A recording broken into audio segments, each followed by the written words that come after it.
Hey everyone, today we're going to be doing a braid, and I have started just by parting her hair in the middle, and then I've grabbed a small section of hair here in the front. So I'm going to begin by splitting this strand of hair into 3 sections, and I'm going to be making a feather braid. So I'm starting just by braiding regularly, and then every time I bring this bottom strand over the middle, first I'm going to remove a small piece of hair and let it hang down. And you do want to remove pretty small sections so that you don't run out of hair.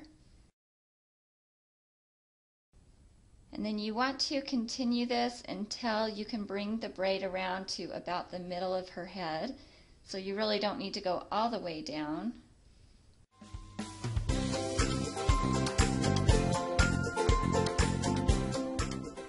Okay, so I'm at the point where I'm pretty much to the middle, and so I'm just going to tie this off for now.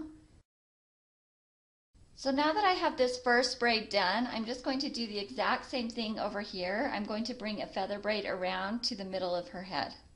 Alright, so at this point I have made a feather braid on each side, and I am just going to bring them together here in the middle, and I'm securing them with a clear rubber band.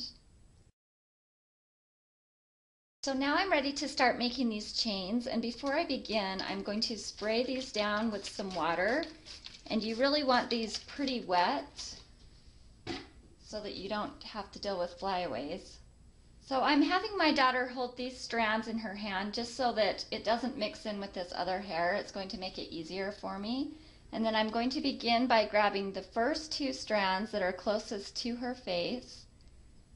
And then I'm going to take these strands, cross one over the other, and just tie it into a little half of a knot. This is just like tying a shoe. And this first one I am going to tighten it all the way up to the top of that braid. And now I'm going to grab the next strand back and add it into the back strand. So one of these is closest to her face, the other one's closest to the back of her head. You want to add the new strand into the one that's closest to the back of her head. And then you're just going to take these and tie another half knot. This time you're not going to tighten it all the way. You want to leave a little circle just like that. And then again, I'm going to add in the next strand back into that back strand, tie another knot. And I'm trying to get these little circles about the same size. So you just keep going back the same way. You always add the strand in to the strand that's closest to the back of her head.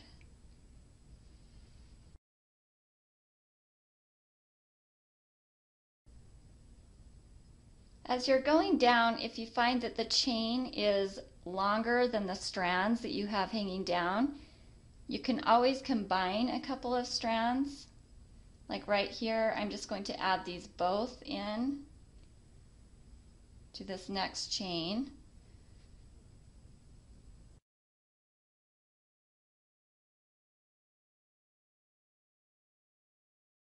Okay, so I'm finished with the chain on this first side. I'm just going to clip it right here where it's knotted to keep it from coming unraveled, and I'm going to do the exact same thing on the other side. Okay, so I've made a chain on each side with those braids, and now I'm just going to take this little ponytail in the middle and combine everything into another elastic.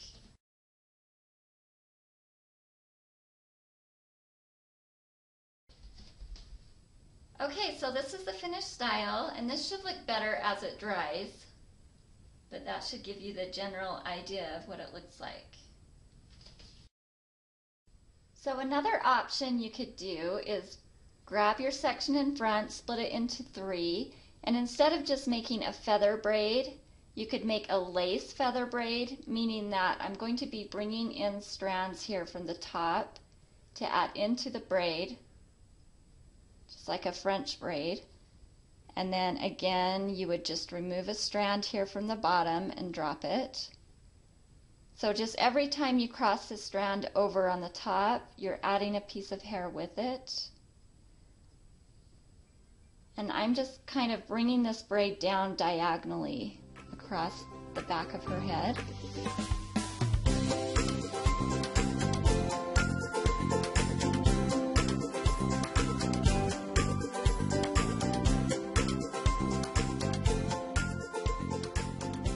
Okay, so obviously you could go down as far as you would like with this. I'm just going to stop right here for today. So same thing as before, you would just start right here with this strand in the front and bring your chain right down here and tie it in with this other elastic. Okay, so this is what option 2 looks like all finished. When I brought the chain down into the elastic, I just took the end of that and wrapped it around before I tied it off. So that's how you get the little knot at the bottom.